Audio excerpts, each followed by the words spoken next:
Sasa hizi saa 12 kama waziri wa kilimo sijapokea notice yoyote. Mazungumzo yanaendelea na yanaongozwa na waziri wetu wa mambo ya nje.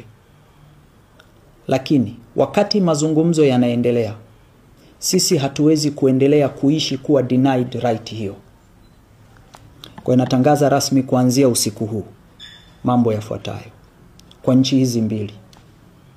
South Africa imekuwa ikiingiza Tanzania fresh apples.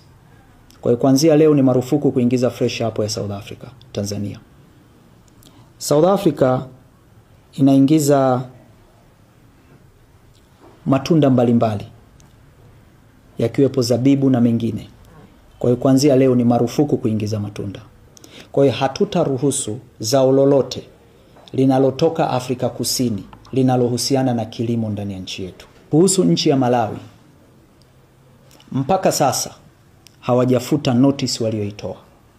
Kwa hiyo ninatangaza rasmi ni marufuku mazao yoyote ya kilimo kutoka Malawi kuingia ndani ya Jamhuri ya Muungano wa Tanzania kuanzia leo. Lakini mbali na hapo, kwa nchi zote mbili hizi, hasa Malawi, hatutaruhusu zao lolote la transit kupita ndani ya Jamhuri ya Muungano wa Tanzania. Lakini la tatu kuhusu Malawi, mahindi yote walioyanunua kwa ajili ya kutatua tatizo lao la njaa kwao hayatoenda Malawi. Hatutayapeleka.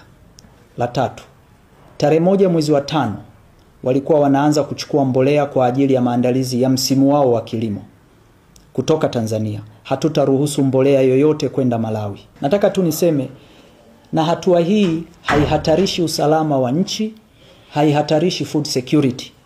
Hakuna Mtanzania atakufa kwa kukosa zabibu ya Afrika Kusini.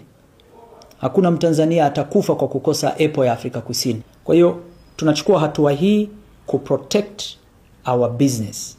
Hii ni biashara, lazima wote tuheshimiane.